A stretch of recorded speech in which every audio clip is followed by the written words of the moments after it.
मैं प्रिंस और आप देख रहे हैं नई कृषि दर्पण यूट्यूब चैनल। तो दोस्तों मैं पहुंच चुका हूं करनाल हरियाणा सुषमा डेयरी फार्म पे, जहां ये फार्म पिछले 17-18 वर्षों से चल रहा है और इस फार्म में ब्रीडिंग पर काफ़ी अच्छा काम किया गया और इनके पास काफ़ी सारे अवार्ड्स भी है, काफ़ी सारे कंपटीशन में इनकी गाय ने अवार्ड्स भी जीता है। और ये ब्रीडिंग के मायने में अगर देखा तो ये 8वीं जनरेशन पे, लगभग 8वीं जनरेशन पे धीरे धीरे पहुंच रहे हैं। तो चलिए इनके हम फार्म के बारे में पूरी जानकारी लेंगे। और सबसे महत्वपूर्ण बात आज के वीडियो में जो हम बात करेंगे वो सीमन सिलेक्शन पे, ब्रीडिंग पे, क्योंकि लोगों को ये नहीं पता होता है कि सीमन सिलेक्शन कैसा करना है और कैसे ब्रीडिंग को करनी है। ब्रीडिंग मेन मुद्दा हमारा इस वीडियो में रहेगा।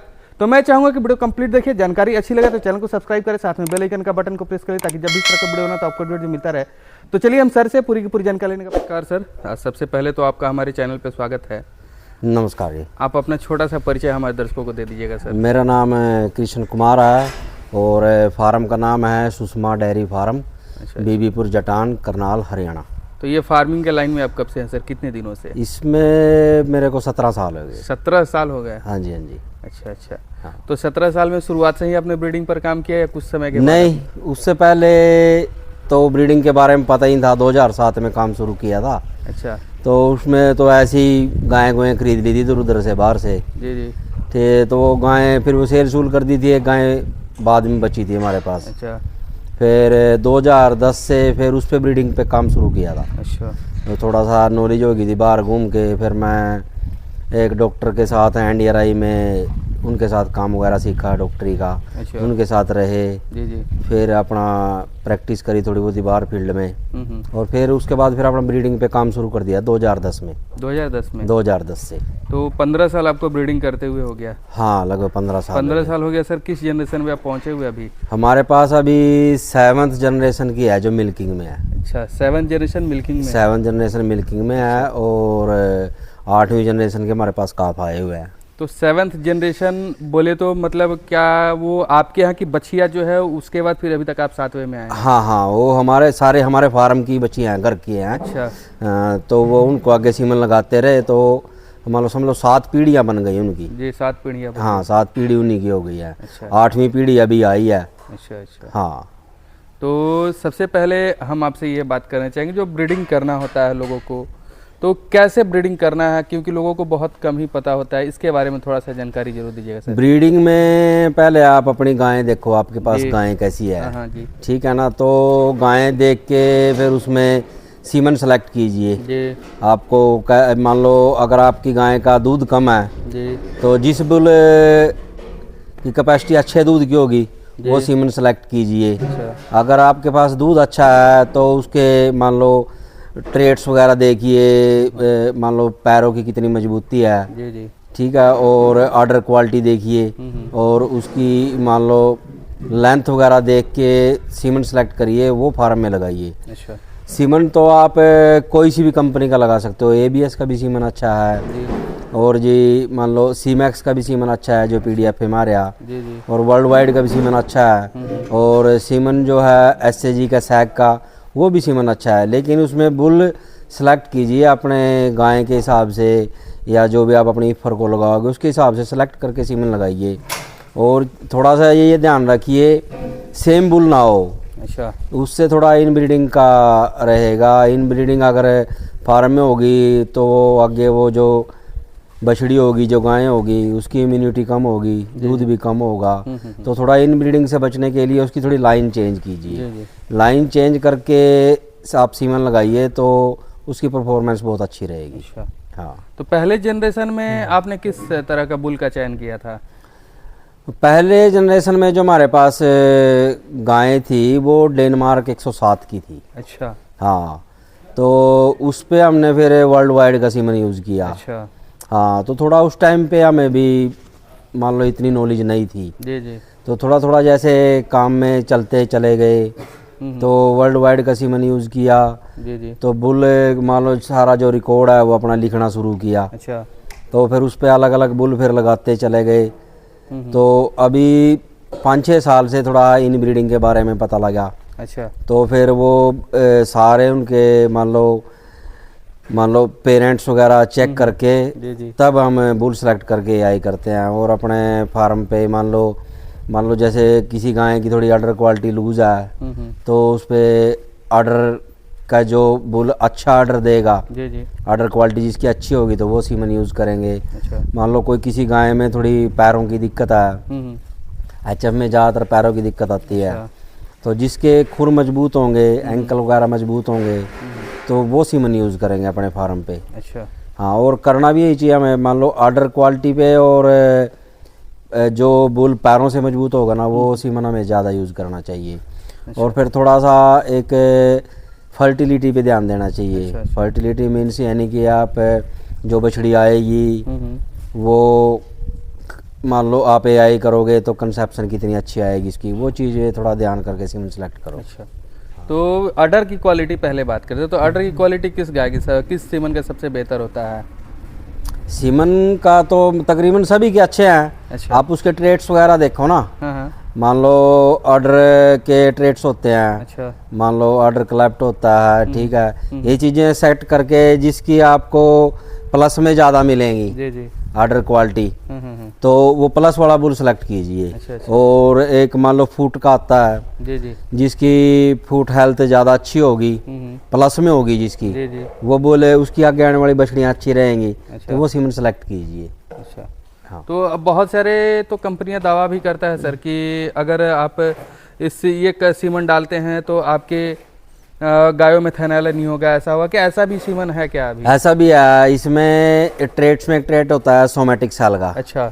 हाँ, सोमेटिक सेल काउंट जितने कम होंगे जिस बुल में, उसकी आने वाली फिर जनरेशन में मस्टैटिस की प्रॉब्लम कम आएगी। अच्छा। हाँ, जिसके सोमेटिक सेल बड़े हुए होंगे, सोमेटिक सेल हमें 3 से नीचे के लेने हैं। मान लो जो 3 से नीचे होगा सोमेटिक सेल, अच्छा। तो वो बुल यूज़ करो अपने फार्म में, तो मस्टैटिस की प्रॉब्लम ऑटोमेटिक ही कम हो जाएगी। अच्छा। हाँ।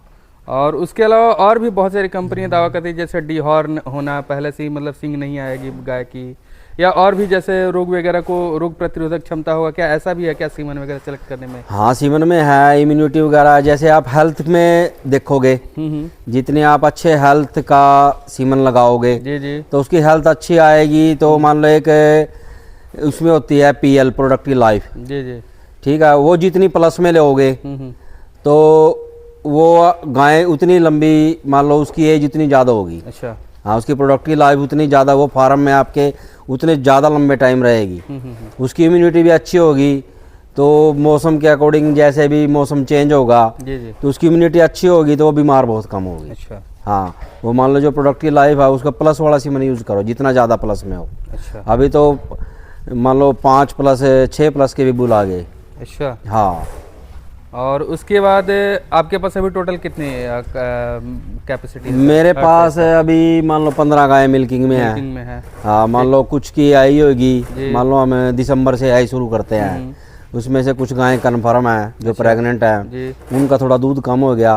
और कुछ मान लो अभी ए आई हुई है। अच्छा। वो अक्टूबर नवंबर की काविंग है उनकी, नवंबर की, कुछ दिसंबर की, जो दिसंबर वाली है उनकी आई रह रही है अभी। अच्छा। तो प्रोडक्शन हमारा आज भी मान लो 15 गाय में 500 लीटर का प्रोडक्शन आज भी। अच्छा। और हीफर्स और काफ कितने अभी? हीफर हमारे पास जो पिछले साल के हैं 7 तो एचएफ की हैं। अच्छा। इधर, और ये 3 जर्सी में है जो पिछले साल की है। जी जी, इनमें 1 की आई होगी, 2 की अभी होनी है, हफ्ते 10 दिन तक हो जाएगी जी। हाँ। और इस बार हमारे पास काफ हैं ये जो आए हैं, ये समझ लो 4 महीने तक के काफ हैं सारे। अच्छा। हाँ, तो इसमें एक मेल है जी। हाँ, ये मेल हमारा एसएजी में जाएगा, उसमें सेलेक्ट हुआ है। अच्छा। हाँ, इसकी माँ का हमारे पास 62 लीटर दूध है। अच्छा। अच्छा। और इसके सारे टेस्ट वगैरह सब क्लियर हो चुके हैं। जी।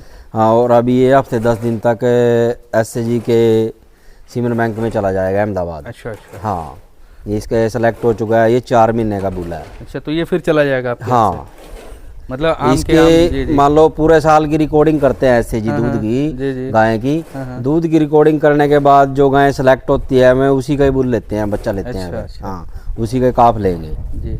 हाँ, इसमें सारे इसके हमारे सारी बीमारियों के हर चीज़ के टेस्ट हो चुके हैं, तो ये हर चीज़ में पास है।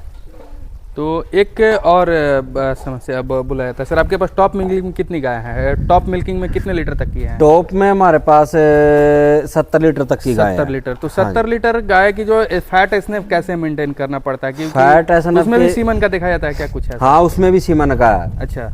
अब अच्छे अच्छे बुल आ गए जिनकी फैट रेशो बहुत अच्छी है, वो सीमन सेलेक्ट करके वो अपने फार्म पे अच्छे फैट का, अच्छे एसएनएफ का लगाओ, तो आने वाली जो जनरेशन आएगी उसके दूध में फैट भी अच्छी होगी और एसएनएफ भी अच्छी होगी। अच्छा। तो हमारे पास है तकरीबन, हमारे फार्म का अभी भी 4 का फैट है। 4 का? हाँ, और एसएनएफ हमारी 8.3, 8.4, 8.5 तक एसएनएफ चलती है। 60 और 70 लीटर दूध करती है, फिर भी 4 का फैट है? हाँ, फिर भी 4 का फैट, मान लो यही 3.7 से लेकर और 4 तक का फैट रहता है। अच्छा। हाँ, 3.7 से जी 4 तक का फैट रहता है। तो किसी किसी गायों में हमने देखा सर 30 लीटर 35 लीटर की ही होती है, फिर भी उसका फैट 3.5 रहता है, ऐसा क्या? इसके पीछे क्या कारण? उसके पीछे अगर आपका मान लो, आप देखो ना, आप उनका मैनेजमेंट कैसे कर रहे हो जी। जैसे मेरे अगर फैट कम है देखो तो फार्म में साइलेज जरूरी है। जी। आपका आपका साइलेज बहुत अच्छा होना चाहिए। अच्छा। ठीक है, और आपकी फीड अच्छी होनी चाहिए। जी। आप फीड कौन सी डाल रहे हो, हाँ। और साथ में एक प्रीमिक्स होता है। अच्छा। जिसमें सारे मिनरल, विटामिन वगैरह, ईस्ट वगैरह सभी डलते हैं। अच्छा। अगर वो एक आप अच्छा सा अपना बनवा के डालोगे जी तो उससे आपका फैट भी अच्छी रहेगी, एसएनएफ भी अच्छी रहेगी, और प्लस आपके फार्म की कंसेप्शन भी अच्छी रहेगी। अच्छा। हाँ, वो डालना बहुत ज़रूरी है। अच्छा। या आप किसी भी अच्छी सी कंपनी का मिनरल मिक्सचर, अगर गाय कम दूध की है, किसी भी अच्छी सी कंपनी का मिनरल मिक्सचर लेके डाल लो। जी। उसकी डोज पूरी करो। अगर गायें आपकी 40 से प्लस की हैं उसके अकॉर्डिंग तो फिर आप खुद का ही अपना प्रीमिक्स तैयार करवाओ। अच्छा। हाँ, खुद का फार्मूलेशन, डॉक्टर से फार्मूलेशन लो, और फार्मूलेशन लेके फिर अपना तैयार करवा के वो डालो।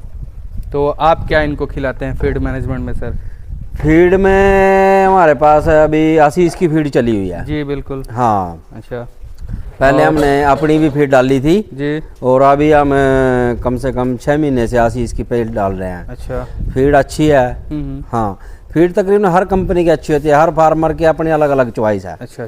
ठीक है, पहले हमने डीहूज की फीड भी डाली 5 साल, बहुत अच्छा रिजल्ट रहा, कोई दिक्कत नहीं आई। जी। लेकिन अब हम 6 महीने से आशीष की यूज़ कर रहे हैं। अच्छा। हाँ, तो आशीष में भी कोई दिक्कत नहीं है, बहुत अच्छी फीड है। कितनी मात्रा देते होंगे? अगर 60 लीटर है, 70 लीटर? 60 लीटर है, यही 14 से 15 किलो फीड जाती है। 14 से 15 हाँ, किलो। 14 से 15 किलो। साइलेज कितना जाता है? साइलेज चला जाता है 35 किलो के आसपास। 35 किलो के आसपास। हाँ। अच्छा। हाँ, और तूड़ी वगैरह भी? तूड़ी भी, हाँ, तूड़ी भी डालते हैं, 1 से 1.5 किलो तूड़ी डालते हैं। अच्छा। प्रीमिक्स वगैरह जो होता है क्या वो पहले से मिला करके डाल के रखते हैं? नहीं, प्रीमिक्स जैसे हमने टीएमआर लेके आए हैं अभी। अच्छा। तो इसमें टीएमआर में ही मान लो पर डे डाल देते हैं। अच्छा। एक गाय की डोज हमारी अभी 175 ग्राम की डोज है। अच्छा। हाँ, वो प्रीमिक्स की। प्रीमिक्स के? हाँ, तो वो जैसे अब 24 घंटे घास एक ही बार डालते हैं हम। तो उसमें हम अपना साइलेज, तूड़ी, फीड जो प्रीमिक्स है वो इसी में टीएमआर में डाल देते हैं। अच्छा। और इसमें मिक्स करके अपना डाल देते हैं। तो प्रीमिक्स में क्या क्या होता है सर? प्रीमिक्स में मिनरल्स होते हैं, विटामिन होते हैं। अच्छा। ठीक है, और उसमें ईस्ट होता है। जी। और मान लो एक ट्राइसोडियम साइट्रेट होता है, जिससे मान लो मेस्टाइटिस वगैरह की प्रॉब्लम नहीं आती। अच्छा। हाँ, और लीवर पाउडर होता है। जी। ठीक है, जिससे मान लो पशुओं को भूख वगैरह अच्छी लगेगी। ठीक है, ये चीज, और मान लो कैल्शियम फास्फोरस के सोर्स होते हैं, डीसीपी हो गया। अच्छा। एलएसपी हो गया, ये चीजें डाल के प्रीमिक्स तैयार करते हैं। अच्छा। हाँ। तो ये प्रीमिक्स का मतलब अलग अलग रेशियो है, अलग अलग गायों के अनुसार रेशियो? हाँ, ये दूध के हिसाब से होता है। दूध के हिसाब जैसे मान लो जितने दूध की गाय हैं वो उसके हिसाब से उसकी रेशो सेट होगी। अच्छा। हम भी, हमारे डॉक्टर हैं आरडी यादव, जी। वो पहले आशीष में थे, अभी तो उनकी सरकारी जॉब लगी है। जी। हम उनसे कंसल्ट वगैरह करते हैं। अच्छा। हाँ, उनसे कंसल्ट करके और अपने फार्म का प्रीमिक्स सेट करवाते किसी डॉक्टर से कंसल्ट करना जरूरी होता है वो प्रीमिक्स तैयार? हाँ, हमारे पास वो पहले आते थे, आशीष में थे जब। जी। ठीक है, बस उन्हीं के साथ यारी दोस्ती है हमारी। तो मान लो कोई थोड़ी मोटी कोई प्रॉब्लम आ जाती है, कंसल्ट कर लेते हैं। डॉक्टर और भी काफ़ी हैं, एनडीआरआई में डॉक्टर हैं जानकार। बिल्कुल। मान लो कोई प्रॉब्लम आएगी तो कंसल्ट कर ही लेते हैं, बातचीत कर ही लेते हैं। डॉक्टर हमारे पास यहाँ पीडीएफए के भी डॉक्टर आते हैं विजिट पे, तो उनसे भी बातचीत करते रहते हैं। हाँ, तो ये सर अब बात कर लेते हैं कि 500 लीटर दूध किस रेट से आपका बिकता है सर? ये हमारा 40 से 41 रुपये जा रहा है। 40 से 41 40 से 41 रुपये। हाँ हाँ। तो अगर देखा जाए सर 15 गाय हैं और कुछ 10-12 हीफर्स है, कुछ काफ भी है, तो क्या खर्चा कर देते होंगे सर फार्म में अपने? खर्चा तो देखो सबसे ज़्यादा खर्चा तो फीड का होता है फार्म में। अच्छा, फीड का होता हाँ है जी। 70% खर्चा तो फीड में आता है। अच्छा। हाँ, अब मान लो जैसे हमारे पास 500 लीटर दूध है ना, हाँ हाँ तो ये मान के चलिए जैसे अब ये काफ हैं, ये फर हैं जी, तो 2 किलो फीड पर डे डलती है इन पे। अच्छा। हाँ, साइलेज का खर्चा कम है, इन पे तूड़ी ज़्यादा डलती है। अच्छा।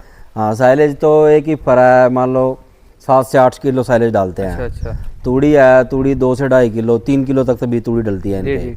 हाँ, और जैसे छोटे काफ हैं, छोटे काफ पे अभी इन पे काफ स्टार्टर है, 4 महीने तक हो गए हैं काफ स्टार्टर अभी तक। तो उसके बाद फिर इन पे मान लो हमें ग्रोवर डलेगा 2 महीने और, फिर उसके बाद ही फर फीड शुरू हो जाएगी इनकी।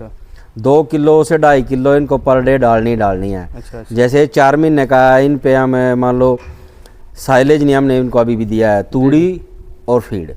और मान लो इनको 80 दिन तक हमने दूध पिलाया था। अच्छा। हाँ, तो मोटा मोटा ये मान के चलो 25 से 30% मान लो 70% खर्च में आ जाएगा जी। 70 से 75% और 25% का मार्जिन तो नहीं करिए। मार्जिन हमेशा रहता है। हाँ, इतना रहता है। ये थ्रू आउट द ईयर रखते हैं, पूरे साल रखते हैं? हाँ, पूरा साल इतना तो रहते हैं। देखो अगर आप अच्छी ब्रीड पे काम करोगे, अगर आपके पास अच्छे दूध वाली गाय हैं, कम से कम भी 30 प्लस की दूध की गाय होनी चाहिए, तो वो प्रॉफिटेबल ही रहेगी। अच्छा। हाँ, उसमें कोई दिक्कत नहीं है। 30 प्लस की गाय रखना पड़ेगा। हाँ, 30 प्लस की गाय कम से कम होनी चाहिए हमेशा। हाँ, अगर मान लो अगर आपने इतना बड़ा फार्म लगाया है जी, तो 30 प्लस की गाय तो कम से कम होनी चाहिए। बिल्कुल। फार्म में 2 चीज़ हैं, मान लो एक तो साइलेज अपना होना चाहिए, ठीक है। आप साइलेज अपने पूरे साल का स्टॉक करो। कई फार्मर है मान लो पूरे साल का साइलेज स्टॉक नहीं होगा जी, वो 15 दिन 20 दिन महीने का साइलेज मंगाते हैं, ठीक है। तो साइलेज 15-20 दिन का मंगाएंगे, लेकिन फिर उनका दूध अपना महंगा बेचना चाहिए। अच्छा। दूध को मान लो बाहर सेल करें, अगर उनको प्रॉफिट निकालना है, अगर साइलेज उनको मोल लेना पड़ रहा है, साइलेज उनको मिल रहा है 6.5-7 रुपये 7.5 रुपये, हमारा पड़ जाता है 3.5 रुपये 4 रुपये, हम पूरे साल का दबा लेते हैं। खुद बनाते हैं, खुद मक्की मोल लेते हैं। और आप अगर आप साइलेज मोल ले रहे हैं दूध कंपनियों से, तो फिर आपको दूध अपना मार्केट में बेचना पड़ेगा, प्रॉफिट तभी आएगा। हाँ। अच्छा, खुद अगर साइलेज बनाते हैं तो कंपनी में भी दूध दे के आप प्रॉफिट ले सकते हैं, लेकिन अगर साइलेज खरीद रहे हैं तो फिर आपको दूध मार्केट में डालना पड़ेगा। फिर देखो जो अगर प्रॉफिट लेना है तब अब या तो आप थोड़ा अपनी खेती भी कर सकते हो, खेती करके आप साइलेज अपना फार्म का थोड़ा फ्री कर सकते हो, उसकी कॉस्ट कम हो जाएगी। मान लो अगर आप खेती नहीं करना चाह रहे, फार्म पे ही हो, फिर आप अपना दूध बाहर सेल करने की कोशिश कीजिए। अगर बाहर दूध आप सेल करोगे उसमें आपको कंपनी से 5-7 रुपये 10 रुपये ज़्यादा मिलेंगे, तो वो प्रॉफिट आपका मान लो जो साइलेज पे आप एक्स्ट्रा खर्चा करोगे वो आपका उधर से निकल आएगा। हाँ, तो ये हाई मिल्किंग गाय है, तो कभी रेड वाटर वगैरह का भी समस्या हुआ नहीं हुआ है ऐसा? नहीं, हमारा मान लो पूरे फार्म पे वैक्सीन वगैरह करते हैं, वैक्सीनेशन चलते वैक्सीनेशन करते हैं, नीचे स्प्रे वगैरह करते रहते हैं। अच्छा। हाँ, पूरे फार्म में क्लीनिंग स्प्रे होता रहता है, उससे मान लो कोई प्रॉब्लम आती नहीं। तो इतने लीटर हाई मिल्किंग गाय है सर, कितने टाइम मिल्किंग कराते हैं? मिल्किंग हम 3 टाइम करते हैं। 3 टाइम होती है? 3 टाइम होती है। अगर 2 टाइम करे तो कुछ प्रॉब्लम? हाँ, 2 टाइम में थोड़ा देखो गाय पे स्ट्रेस जाएगी, इतना दूध वो दे भी नहीं पाएगी फिर। अच्छा। हाँ, फिर थोड़ा उसमें थोड़ा मास्टाइटिस वगैरह की प्रॉब्लम बढ़ेगी। अच्छा। ज़्यादा दूध होगा, गाय स्ट्रेस होगी तो वो खाना भी कम खाएगी जी, खाना कम खाएगी तो वो बीमार होगी। अच्छा। अगर आप 3 टाइम मिल्किंग रखोगे तो वो इनटेक भी ज़्यादा करेगी जी, तो मान लो उसमें कोई ऑर्डर में कोई प्रॉब्लम वगैरह नहीं आएगी। हाँ, तो 3 टाइम ही। हाँ, 1 मिनट स्टॉप। तो अब बात कर लेते हैं सर आपके फार्म में, मतलब कितने एरिया का आपका फार्म है सर? ये फार्म ये हमने पहले आधे एकड़ में बनाया था। आधे एकड़ में? हाँ जी। अब ये कवर हो तो हमारा पूरा खेत ही कवर हो गया, बाहर इसमें गोबर गैस का भी प्लांट लगा हुआ है। अच्छा। जो नेस्ले ने लगवाया है। साइलेज की पिटे पहले अंदर थी, अब बाहर आए। अच्छा। ये वाला साइलेज ये भी बाहर चले जाएगा, ये भी इधर पशु हैं तो इस बार देखते हैं मार्च अप्रैल में इसको भी इधर रेडी करेंगे, जैसे इधर का तैयार है ना तो इधर वाला भी रेडी करेंगे, अब तैयार करेंगे इसको भी। तो ये साइलेज वगैरह भी बाहर चला जाएगा। तो सब पूरा खेत ही कवर हो चुका है हमारा। ये 1 एकड़ से भी ऊपर है। 1 एकड़ से भी ऊपर? 1 एकड़ से भी थोड़ा ऊपर है। ये साइड भी हमारा है, जैसे जितना साइड ये बना है इतने खेत आगे पड़ा है। अच्छा। तो ये साइड ऐसे ही आगे बढ़ जाएगा। अच्छा। हाँ। तो ये शेड वाला एरिया कितना है सर? ये साइड वाला एरिया हमारा 80 बाई 100 का साइड है। 80 बाई 100 का। हाँ। हाइट कितना ले रखे हैं सर? हाइट इसकी है टॉप में 24 से 25 फुट के आसपास है। 25 फीट की है। हाँ। इतनी हाइट रखना चाहिए। हाँ देखो, हाइट थोड़ा ज़्यादा होगी ना तो मान लो हवा का फ्लो अच्छा रहेगा जी। तो मान लो गर्मी वगैरह कम आएगी नीचे। हाँ, ठंड में इनको कोई प्रॉब्लम नहीं है। अच्छा। हाँ, थोड़ा गर्मी की प्रॉब्लम है। गर्मी में मान लो अगर हाइट होगी तो उसमें ह्यूमिडिटी वगैरह या तपत वगैरह नीचे नहीं आएगी। जी। अच्छा, गर्मियों में जैसे आगे लूएं वगैरह चलेंगी, फोगर वगैरह चल जाएंगे, और जैसे फिर उमस का टाइम आएगा तो उसमें फैन वगैरह चल जाएंगे। बिल्कुल बिल्कुल। हाँ।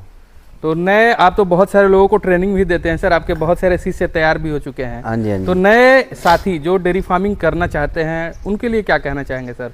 बस देखो, आज सबसे पहली बात तो ये है, अगर आपको नया डेयरी फार्म करना है, आप कहीं भी किसी अच्छे ऐसे फार्मर के पास जी 5 से 10 दिन रहिए, सीखिए। अच्छा। हाँ, मैं ये नहीं कहना चाहता आप मेरे पास आओ। बिल्कुल। आप किसी भी अच्छे फार्मर के पास उसके फार्म पे रहो, 10 दिन 15 दिन, अगर कोई आपको सिखाए और जो आपसे फीस चार्ज करे उसको फीस भी दो जी। बिल्कुल। अगर किसी फार्मर ने मान लो 10 साल 15 साल मेहनत किया है, अगर वो आपको 10 से 15 दिन में कुछ सिखा रहा है तो कम से कम उसको भी उसकी मेहनत की फीस दो और उसके फार्म पे जाओ। सीखने के बाद ही फार्म करो।